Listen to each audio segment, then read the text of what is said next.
Hi hello friends, ಎಲ್ಲರಿಗೂ ನಮಸ್ಕಾರ. ಸುದ್ದಿ 5 ಯೂಟ್ಯೂಬ್ ಚಾನಲ್ಗೆ ಮತ್ತೊಮ್ಮೆ ನಿಮಗೆಲ್ಲರಿಗೂ ಸ್ವಾಗತ. ಗೆಳೆಯರಿ, ನಮ್ಮ ರಾಜ್ಯ ಸರ್ಕಾರದಿಂದ ರಾಜ್ಯದ ರೈತರಿಗೆ 2 ಮುಖ್ಯವಾದ ಮಾಹಿತಿಗಳು ಬಂದಿದೆ ಫ್ರೆಂಡ್ಸ್. ನೀವು ಕೂಡ ರೈತರಾಗಿದ್ದರೆ ನಮ್ಮ ರಾಜ್ಯ ಸರ್ಕಾರದಿಂದ ಬಂದಿರೋ ಮುಖ್ಯವಾದ ಮಾಹಿತಿಯನ್ನು ಎಲ್ಲವನ್ನು ಕೂಡ ಈ ಒಂದು ವಿಡಿಯೋದಲ್ಲಿ ಕಂಪ್ಲೀಟ್ ಆಗಿ ನೋಡೋಣ. ಮತ್ತು ಕೇಂದ್ರ ಸರ್ಕಾರದಿಂದ ಬಂದಿರೋ ಮುಖ್ಯವಾದ ಮಾಹಿತಿ ಎಲ್ಲವನ್ನು ಕೂಡ ವಿಡಿಯೋದಲ್ಲಿ ಕಂಪ್ಲೀಟ್ ಆಗಿ ಹೇಳಿದ್ದೇನೆ.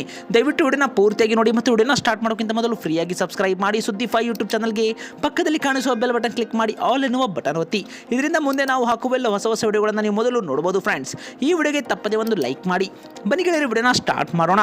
ಗೆಳೆಯರೆ, ರಾಜ್ಯ ಮತ್ತು ಕೇಂದ್ರ ಸರ್ಕಾರ ಈಗಾಗಲೇ ಹಲವಾರು ಹೊಸ ಹೊಸ ಯೋಜನೆಗಳನ್ನು ರಾಜ್ಯದ ರೈತರಿಗೆ ನೀಡುತ್ತಾ ಬಂದಿದೆ. ರೈತರು ಕೂಡ ಹಲವಾರು ಒಂದು ಯೋಜನೆಗಳಲ್ಲಿ ಹಣವನ್ನು ಕೂಡ ಪಡೆದುಕೊಡ್ತಾ ಇದ್ದಾರೆ. ಮತ್ತು ನೀವು ಕೂಡ ಅಂತ ಒಂದು ರೈತರಾಗಿದ್ದರೆ ವಿಡಿಯೋಗೆ ಒಂದು ಲೈಕ್ ಮಾಡ್ತಾ ಕಮೆಂಟಲ್ಲಿ ನಮಗೆ ತಪ್ಪದೆ ಒಂದು ಎಸ್ ಅಂತ ಒಂದು ಕಮೆಂಟ್ ಮಾಡಿ. ನಿಮ್ಮ ಕಮೆಂಟ್ಗಳಿಂದ ನಮಗೊಂದು ಉತ್ತಮ ಫೀಡ್ಬ್ಯಾಕ್ ಸಿಗುತ್ತೆ ಫ್ರೆಂಡ್ಸ್. ಗೆಳೆಯರೆ, ಬನ್ನಿ ಇಂದಿನ ಒಂದು ಮುಖ್ಯವಾದ ಮಾಹಿತಿ ನಮ್ಮ ರಾಜ್ಯದ ರೈತರಿಗೆ. ಮೊದಲನೇದಾಗಿ ಇದು ದಾವಣಗೆರೆ ಜಿಲ್ಲೆಯ ರೈತರಿಗೆ ಕೆಲವೊಂದು ಮುಖ್ಯವಾದ ಮಾಹಿತಿಗಳನ್ನು ನಮ್ಮ ರಾಜ್ಯ ಸರ್ಕಾರದಲ್ಲಿ ನೀಡಿದೆ. ಹೌದು ಫ್ರೆಂಡ್ಸ್, ಈ ಒಂದು ದಾವಣಗೆರೆ ಜಿಲ್ಲೆಯ 2025 ಮತ್ತು 26ನೇ ಸಾಲಿನ ಕನಿಷ್ಠ ಬೆಂಬಲ ಬೆಲೆ ಯೋಜನೆಯಡಿಯಲ್ಲಿ ಇವಾಗ ದಾವಣಗೆರೆ ಜಿಲ್ಲೆಯಲ್ಲಿ ರಾಗಿ ಖರೀದಿ ಪ್ರಕ್ರಿಯೆ ಮುಕ್ತಾಯದ ಹಂತ ತಲುಪಿದೆ ಅಂತಲೇ ಹೇಳಬಹುದು. ಹೌದು ಫ್ರೆಂಡ್ಸ್, ಹೆಚ್ಚಿನ ಒಂದು ರಾಗಿ ಬೆಳೆ ಈ ಒಂದು ಭಾಗದಲ್ಲಿ ಬೆಳೆಯುತ್ತಾರೆ. ಹೌದು ಗೆಳೆಯರೆ, ಈಗಾಗಲೇ ದಾವಣಗೆರೆ ಜಿಲ್ಲೆಯಲ್ಲಿ ರಾಗಿ ಖರೀದಿ ಪ್ರಕ್ರಿಯೆ ಮುಕ್ತಾಯದ ಹಂತ ತಲುಪಿದ್ದು, ಬಾಕಿ ಇರುವ ನೋಂದಾಯಿತ ರೈತರು ಮೇ 5ರ ಒಳಗಾಗಿ ಈ ಒಂದು ರಾಗಿ ಮಾರಾಟ ಮಾಡಲು ಅಂತಿಮ ಅವಕಾಶವನ್ನು ನೀಡಲಾಗಿದೆ ಎಂದು ಜಿಲ್ಲಾಧಿಕಾರಿಗಳು ಇವಾಗ ತಿಳಿಸಿದ್ದಾರೆ. ಹೌದು ಫ್ರೆಂಡ್ಸ್, ಇಲ್ಲಿ ಮುಖ್ಯವಾಗಿ ಬಾಕಿ ಇರುವ ನೋಂದಾಯಿತ ರೈತರು ಅಂದರೆ ಹೆಸರನ್ನು ನೋಂದಾಯಿಸಿರುವ ಎಲ್ಲ ರೈತರು ಮೇ 5ರ ಒಳಗೆ ರಾಗಿಯನ್ನು ಮಾರಾಟ ಮಾಡಲು ರೈತರಿಗೆ ಒಂದು ಅಂತಿಮ ಅವಕಾಶವನ್ನು ನೀಡಲಾಗಿದೆ ಎಂದು ಅಲ್ಲಿನ ಜಿಲ್ಲಾಧಿಕಾರಿಗಳು ಇವಾಗ ತಿಳಿಸಿದ್ದಾರೆ. ಇದೇ ಒಂದು ಖರೀದಿಯ ವಿವರ ಏನಂದರೆ, ಜಿಲ್ಲೆಯ ದಾವಣಗೆರೆ, ಹರಿಹರ, ಚನ್ನಗಿರಿ, ಜಗಳೂರು ಮತ್ತು ಹೊನ್ನಾಳಿ ತಾಲೂಕುಗಳ ಒಂದು ಖರೀದಿ ಕೇಂದ್ರಗಳಲ್ಲಿ ಈಗಾಗಲೇ ರಾಗಿ ಖರೀದಿ ಪ್ರಕ್ರಿಯೆ ಜಾರಿಯಲ್ಲಿದೆ. ಕರ್ನಾಟಕ ಆಹಾರ ಮತ್ತು ನಾಗರಿಕ ಸರಬರಾಜು ನಿಗಮ ಖರೀದಿಯ ಒಂದು ಏಜೆನ್ಸಿಯಾಗಿ ಇಲ್ಲಿ ಒಂದು ಕಾರ್ಯವನ್ನು ನಿರ್ವಹಿಸುತ್ತಿದ್ದು, ಜಿಲ್ಲೆಯಲ್ಲಿ ಒಟ್ಟು 4,954 ರೈತರು 1,38,065 ಕ್ವಿಂಟಲ್ ಅಷ್ಟು ಈಗಾಗಲೇ ರಾಗಿ ಮಾರಾಟಕ್ಕೆ ತಮ್ಮ ಒಂದು ಹೆಸರನ್ನು ನೋಂದಣಿಯಲ್ಲಿ ಮಾಡಿಕೊಂಡಿದ್ದಾರೆ. ಮೇ 1ರ ಅಂತ್ಯಕ್ಕೆ ಒಟ್ಟು 4,779 ರೈತರಿಂದ 1,33,002 ಕ್ವಿಂಟಲ್ ಈಗಾಗಲೇ ರಾಗಿಯನ್ನು ಈಗಾಗಲೇ ಖರೀದಿ ಮಾಡಲಾಗಿದೆ. ಹೌದು ಫ್ರೆಂಡ್ಸ್, ಇದೇ ಒಂದು ಪ್ರಸ್ತುತ ಖರೀದಿ ಕೇಂದ್ರಗಳಿಗೆ ರಾಗಿ ತರುವ ರೈತರ ಸಂಖ್ಯೆ ಗಣನೀಯವಾಗಿ ಈಗಾಗಲೇ ಕಡಿಮೆಯಾಗಿದ್ದು, ಜಿಲ್ಲೆಯ ಬಹುತೇಕ ರೈತರ ಬಳಿ ರಾಗಿ ದಾಸ್ತಾನು ಇಲ್ಲದಿರುವುದು ಗಮನಕ್ಕೆ ಕೂಡ ಇಲ್ಲಿ ಬಂದಿದೆ. ಈ ಒಂದು ಹಿನ್ನೆಲೆಯಲ್ಲಿ ಸರ್ಕಾರ ಮೇ ಮತ್ತು ಜೂನ್ ತಿಂಗಳ ಪಡಿತರ ವಿತರಣೆಗಾಗಿ ಖರೀದಿಸಿದ ಒಂದು ರಾಗಿಯನ್ನ ಮೇ ತಿಂಗಳಿನಲ್ಲಿ ವಿತರಿಸಲು ಈಗಾಗಲೇ ಆದೇಶ ಕೊಡಲಿ ನೀಡಲಾಗಿದೆ. ಹೌದು ಫ್ರೆಂಡ್ಸ್, ಆದ್ದರಿಂದ ಇನ್ನು ಉಳಿದ 175 ನೋಂದಾಯಿತ ರೈತರು ತಾವು ಬೆಳೆದಿರುವ ರಾಗಿ ದಾಸ್ತಾನನ್ನ ಮೇ 5, 2026ರ ಒಳಗೆ ಖರೀದಿ ಕೇಂದ್ರಕ್ಕೆ ತಂದು ಮಾರಾಟವನ್ನ ಮಾಡಬೇಕೆಂದು ಕೂಡ ಈಗಾಗಲೇ ತಿಳಿಸಿದ್ದಾರೆ ಫ್ರೆಂಡ್ಸ್. ಈ ಒಂದು ದಿನಾಂಕದ ನಂತರ ಖರೀದಿ ಕೇಂದ್ರಗಳನ್ನು ಸಂಪೂರ್ಣವಾಗಿ ಸ್ಥಗಿತಗೊಳಿಸಲಾಗುವುದೆಂದು ಕೂಡ ತಿಳಿಸಿದ್ದಾರೆ. ಹೌದು ಫ್ರೆಂಡ್ಸ್, ಇಲ್ಲಿ ಅರ್ಹ ರೈತರು ಸರ್ಕಾರದ ಈ ಒಂದು ಯೋಜನೆಯ ಸದುಪಯೋಗನ ಪಡೆದುಕೊಳ್ಳಬೇಕೆಂದು ಜಿಲ್ಲಾಧಿಕಾರಿಗಳು ಮತ್ತು ಹಾಗೂ ಜಿಲ್ಲಾ ಟಾಸ್ಕ್ ಫೋರ್ಸ್ ಸಮಿತಿ ಅಧ್ಯಕ್ಷರು ಪ್ರಕಟಣೆಯಲ್ಲಿ ಕೂಡ ತಿಳಿಸಿದ್ದಾರೆ. ಗೆಳೆಯರೇ, ಇದೊಂದು ರೈತರಿಗೆ ಮುಖ್ಯವಾದ ಮಾಹಿತಿಯಾಗಿದೆ. ನೀವಿಲ್ಲಿ ಸ್ಕ್ರೀನ್ ಮೇಲೆ ಕೂಡ ನೋಡ್ತಾ ಇರಬಹುದು. 175 ನೋಂದಾಯಿತ ರೈತರು ತಾವು ಬೆಳೆದಿರುವ ರಾಗಿ ದಾಸ್ತಾನನ್ನ ಮೇ 5, 2026ರ ಒಳಗೆ ಖರೀದಿ ಕೇಂದ್ರಕ್ಕೆ ತಂದು ಮಾರಾಟವನ್ನ ಮಾಡಬೇಕು. ಮತ್ತು ಈ ಒಂದು ದಿನಾಂಕದ ನಂತರ ಯಾವುದೇ ಒಂದು ಖರೀದಿ ಕೇಂದ್ರಗಳಲ್ಲಿ ಯಾವುದೇ ಒಂದು ಖರೀದಿಯನ್ನು ಮಾಡಲಾಗುವುದಿಲ್ಲ. ಇವುಗಳನ್ನು ಸಂಪೂರ್ಣವಾಗಿ ಸ್ಥಗಿತಗೊಳಿಸಲಾಗುವುದು ಎಂದು ಕೂಡ ತಿಳಿಸಿದ್ದಾರೆ. ಹಾಗಾಗಿ ಅರ್ಹ ರೈತರು ಸರ್ಕಾರದ ಈ ಒಂದು ಯೋಜನೆಯ ಸದುಪಯೋಗವನ್ನು ಪಡೆದುಕೊಳ್ಳಬೇಕೆಂದು ಕೂಡ ಈಗಾಗಲೇ ತಿಳಿಸಿದ್ದಾರೆ ಫ್ರೆಂಡ್ಸ್. ಗೆಳೆಯರು, ಈ ಒಂದು ವಿಡಿಯೋನ ಆದಷ್ಟು ನಿಮ್ಮ ಒಂದು ದಾವಣಗೆರೆ ಜಿಲ್ಲೆಯ ಒಂದು ರೈತರಿಗೆ ನೀವು ಮರೆಯದೆ ಶೇರ್ ಮಾಡಿ. ನಿಮ್ಮ ಒಂದು ಜಿಲ್ಲೆಯ ಹೆಸರು ಯಾವುದು ತಪ್ಪದೆ ನಮಗೆ ಕಮೆಂಟ್ ಮಾಡಿ ಫ್ರೆಂಡ್ಸ್. ತುಂಬ ಜನ ನಮಗೆ ಈಗಾಗಲೇ ದಾವಣಗೆರೆ ಜಿಲ್ಲೆಯಿಂದ ಕಮೆಂಟ್ ಕೂಡ ಮಾಡಿದ್ರು, ಅಂತವರಿಗೆ ಇದೊಂದು ಮುಖ್ಯವಾದ ಮಾಹಿತಿಯಾಗಿದೆ. ಇದೇ ರೀತಿ ನಮ್ಮ ರಾಜ್ಯದ ರೈತರಿಗೆ ಮತ್ತೊಂದು ಇಲ್ಲಿ ಮುಖ್ಯವಾದ ಮಾಹಿತಿ ಕೂಡ ಇಲ್ಲಿ ಬರ್ತಾ ಇದೆ. ಹೌದು ಫ್ರೆಂಡ್ಸ್, ಇದೀಗ ನಮ್ಮ ರಾಜ್ಯದಲ್ಲಿ ಜೋಳ ಬೆಳೆದ ಒಂದು ರೈತರು ಕೂಡ ಇಲ್ಲಿ ಒಂದು ಮುಖ್ಯವಾದ ಮಾಹಿತಿಯನ್ನು ನಮ್ಮ ರಾಜ್ಯ ಸರ್ಕಾರ ಇವಾಗ ಇಲ್ಲಿ ನೀಡ್ತಾ ಇದೆ. ಮೊದಲನೇದಾಗಿ ಹಿಂಗಾರು ಜೋಳ ಖರೀದಿ ಒಂದು ಕೇಂದ್ರ ಇವಾಗ ಶೀಘ್ರವೇ ಆರಂಭಿಸಬೇಕು. ಇನ್ನು ಇದೇ ಕುರಿತಂತೆ ಮುಂಗಾರು ಜೋಳ ಖರೀದಿ ಮಾಡಿದ ರೈತರ ಖಾತೆಗೆ ಹಣ ಜಮೆಯನ್ನ ಮಾಡುವಂತೆ ಆಗ್ರಹಿಸಿ ತಹಶೀಲ್ದಾರ್ ಮೂಲಕ ಈಗಾಗಲೇ ಕರ್ನಾಟಕ ರಾಜ್ಯ ರೈತ ಸಂಘ ಹಾಗೂ ಹಸಿರು ಸೇನೆ ಸಂಘದ ತಾಲೂಕು ಘಟಕದಿಂದ ಶನಿವಾರ ಈಗಾಗಲೇ ಮನವಿಯನ್ನು ಕೂಡ ಸಲ್ಲಿಸಿದ್ದಾರೆ. ಹೌದು ಫ್ರೆಂಡ್ಸ್, ಇಲ್ಲಿ ಮುಖ್ಯವಾಗಿ ಸಿಂಧನೂರು ಜಿಲ್ಲೆಯಿಂದ ಹಿಂಗಾರು ಈಗಾಗಲೇ ಜೋಳವನ್ನ ಖರೀದಿ ಕೇಂದ್ರ ಶೀಘ್ರವೇ ಆರಂಭಿಸಬೇಕೆಂದು ಕೂಡ ಇಲ್ಲಿ ಮನವಿಯನ್ನು ಸಲ್ಲಿಸ್ತಾ ಇದ್ದಾರೆ.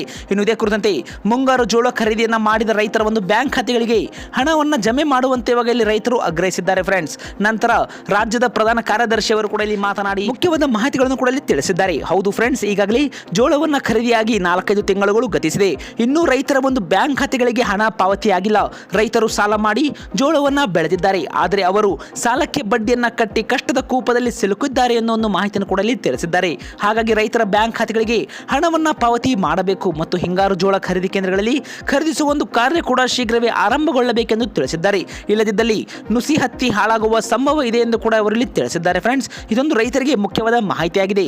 ನೀವು ಕೂಡ ಏನಾದರೂ ಉತ್ತರ ಕರ್ನಾಟಕದ ಭಾಗದವರಾಗಿದ್ದರೆ ಜೋಳವನ್ನ ಬೆಳೆದು ಈಗಾಗಲೇ ಮುಂಗಾರು ಹಂಗಾಮಿನಲ್ಲಿ ಈ ಒಂದು ಜೋಳವನ್ನ ಮಾರಾಟ ಮಾಡಿದ್ರೆ ನಿಮ್ಮ ಖಾತೆ ಖಾತೆಗೆ ಹಣ ಬಂದಿದೆ ಅಥವಾ ಬಂದಿಲ್ಲ ಅನ್ನೋದನ್ನ ಎಸ್ ಅಥವಾ ನೋವಿನ ಮೂಲಕ ಕಮೆಂಟ್ ಮಾಡಿ.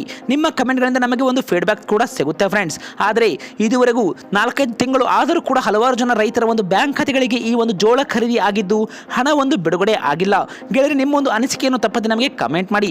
ಹಲವಾರು ಜನ ರೈತರು ಸಾಲವನ್ನ ಮಾಡಿ ಈ ಒಂದು ಜೋಳವನ್ನ ಬೆಳೆದಿರ್ತಾರೆ. ಅವರು ಒಂದು ಸಾಲಕ್ಕೆ ಬಡ್ಡಿಯನ್ನ ಕಟ್ಟಿ ಕಷ್ಟದ ಕೂಪದಲ್ಲಿ ಈಗಾಗಲೇ ರೈತರು ಸಿಲುಕಿದ್ದಾರೆ ಎಂದು ಕೂಡ ಇಲ್ಲಿ ಅಧ್ಯಕ್ಷರು ಕೂಡ ಈಗಾಗಲೇ ಮಾಹಿತಿಯನ್ನ ತಿಳಿಸಿದ್ದಾರೆ ಫ್ರೆಂಡ್ಸ್. ರೈತರ ಒಂದು ಬ್ಯಾಂಕ್ ಖಾತೆಗಳಿಗೆ ಹಣ ಶೀಘ್ರವೇ ಜಮೆ ಮಾಡಬೇಕೆಂದು ಕೂಡ ಇಲ್ಲಿ ಅವರು ಆಗ್ರಹಿಸಿದ್ದಾರೆ. ಈಗಾಗಲೇ ಹಿಂಗಾರು ಜೋಳ ಖರೀದಿ ಕೇಂದ್ರಗಳಲ್ಲಿ ಖರೀದಿಸುವ ಕಾರ್ಯ ಕೂಡ ಇದುವರೆಗೂ ಆರಂಭಗೊಂಡಿಲ್ಲ. ಗೆಳೆಯರೆ, ನಿಮ್ಮ ಒಂದು ಜಿಲ್ಲೆಗಳಲ್ಲಿ ಹಿಂಗಾರು ಜೋಳ ಖರೀದಿ ಕೇಂದ್ರ ಆರಂಭ ಆಗಿದೆ ಅಥವಾ ಆಗಿಲ್ಲ ಅನ್ನೋದನ್ನ ಕೂಡ ನಮಗೆ ತಪ್ಪದೆ ನೀವು ಕಮೆಂಟ್ ಮಾಡಿ. ನಿಮ್ಮ ಕಮೆಂಟ್ಗಳಿಂದ ಬೇರೆ ರೈತರು ಕೂಡ ಮಾಹಿತಿ ಸಿಗುತ್ತೆ ಫ್ರೆಂಡ್ಸ್. ಈ ಒಂದು ಹಿಂಗಾರು ಜೋಳ ಖರೀದಿ ಕೇಂದ್ರಗಳನ್ನ ಶೀಘ್ರವೇ ಆರಂಭ ಕೂಡ ಮಾಡಬೇಕೆಂದು ಕೂಡ ಇಲ್ಲಿ ಸರ್ಕಾರಕ್ಕೆ ಅವರು ಆಗ್ರಹಿಸಿದ್ದಾರೆ. ಗೆಳೆಯರೆ, ಇದೇ ಕುರಿತಂತೆ ನಿಮ್ಮ ಒಂದು ಅನಿಸಿಕೆಯನ್ನು ತಪ್ಪದೆ ನಮಗೆ ಕಮೆಂಟ್ ಮಾಡಿ. ಉತ್ತರ ಕರ್ನಾಟಕದ ಹಲವಾರು ಭಾಗಗಳ ಈಗಾಗಲೇ ಜೋಳವನ್ನು ಹೆಚ್ಚಾಗಿ ಬೆಳೆಯುತ್ತಾರೆ ಅಂತ ರೈತರಿಗೆ ಇದೊಂದು ಮುಖ್ಯವಾದ ಮಾಹಿತಿಯಾಗಿದೆ. ಶೀಘ್ರವೇ ನೀವು ಅವರಿಗೆ ವಾಟ್ಸಪ್ನ ಮೂಲಕ ಈ ಒಂದು ವಿಡಿಯೋನ ಶೇರ್ ಮಾಡಿ. ಹೌದು ಫ್ರೆಂಡ್ಸ್, ಇದೇ ರೀತಿ ಇಲ್ಲಿ ಮತ್ತೊಂದು ಮುಖ್ಯವಾದ ಮಾಹಿತಿ ಕೂಡ ಇಲ್ಲಿ ರೈತರಿಗೆ ಬರ್ತಾ ಇದೆ. ಹೌದು ಫ್ರೆಂಡ್ಸ್, ಈಗಾಗಲೇ ಬೇಸಿಗೆ ಹಂಗಾಮಿನಲ್ಲಿ ರೈತರು ಬೆಳೆದ ಒಂದು ಭತ್ತ ಬೆಳೆಯೂ ಕೂಡ ಇಲ್ಲಿ ಮುಖ್ಯವಾದ ಮಾಹಿತಿಯಾಗಿ ಇಲ್ಲಿ ಬರ್ತಾ ಇದೆ.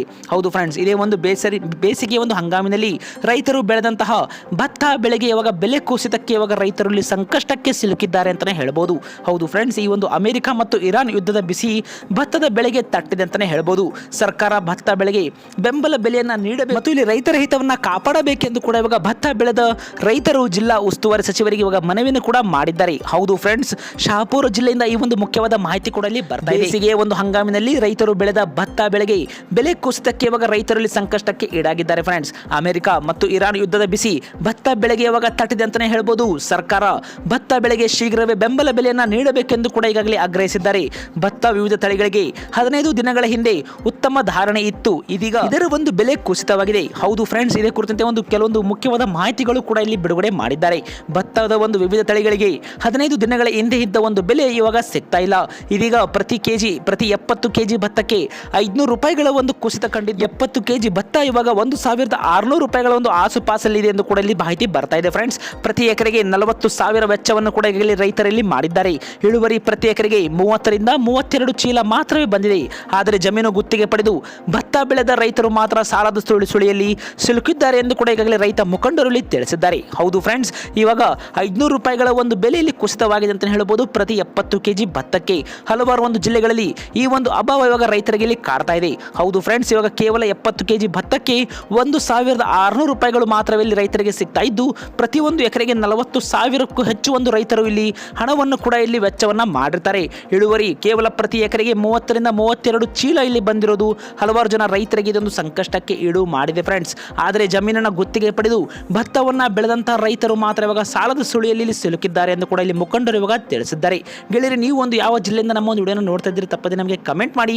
ನೀವು ಕೂಡ ಏನಾದರೂ ಭತ್ತ ಬೆಳೆ ಬೆಳೆದಿದ್ರೆ ಇದರ ಕುರಿತಂತೆ ನಿಮ್ಮ ಒಂದು ಅನಿಸಿಕೆಯನ್ನು ತಪ್ಪದೆ ನಮಗೆ ಕಮೆಂಟ್ ಮಾಡಿ ಫ್ರೆಂಡ್ಸ್. ನಿಮ್ಮ ಕಮೆಂಟ್ಗಳಿಂದ ನಮಗೊಂದು ಉತ್ತಮ ಫೀಡ್ಬ್ಯಾಕ್ ಸಿಗುತ್ತೆ ಮತ್ತು ನಿಮಗೆ ಒಂದು ಯಾವ ವಿಷಯದ ಮೇಲೆ ವಿಡಿಯೋ ಬೇಕು ತಪ್ಪದೆ ನಮಗೆ ಕಮೆಂಟ್ ಮಾಡಿ. ಎಲ್ಲ ಮಾಹಿತಿನ ನೀವು ನಮ್ಮ ಚಾನಲ್ನ ಮೂಲಕ ಫ್ರೀಯಾಗಿ ಕೂಡ ನೋಡಬಹುದು. ಹಾಗಾಗಿ ನಿಮ್ಮ ಒಂದು ಅನಿಸಿಕೆಯನ್ನು ತಪ್ಪದೆ ನಮಗೆ ಕಮೆಂಟ್ ಮಾಡಿ. ಈ ಒಂದು ವಿಡಿಯೋ ಇಷ್ಟವಾದರೆ ಲೈಕ್ ಮಾಡಿ. ಎಲ್ಲ ನಿಮ್ಮ ರೈತ ಬಾಂಧವರಿಗೆ ಉತ್ತರ ಕರ್ನಾಟಕ ಮತ್ತು ದಕ್ಷಿಣ ಕರ್ನಾಟಕ ಭಾಗದ ರೈತರಿಗೆ ಮರೆಯದೆ ನೀವು ವಾಟ್ಸಪ್ನ ಮೂಲಕ ಶೇರ್ ಮಾಡಿ. ಅವರು ಕೂಡ ಇದೊಂದು ಮುಖ್ಯವಾದ ಮಾಹಿತಿ ತಲುಪುತ್ತೆ ಮತ್ತು ಇಂಥದೇ ಒಂದು ವಿಡಿಯೋಗಳಿಗೋಸ್ಕರ ನಮ್ಮ ಚಾನಲ್ಗೆ ನೀವು ಫ್ರೀಯಾಗಿ ಸಬ್ಸ್ಕ್ರೈಬ್ ಮಾಡಿ.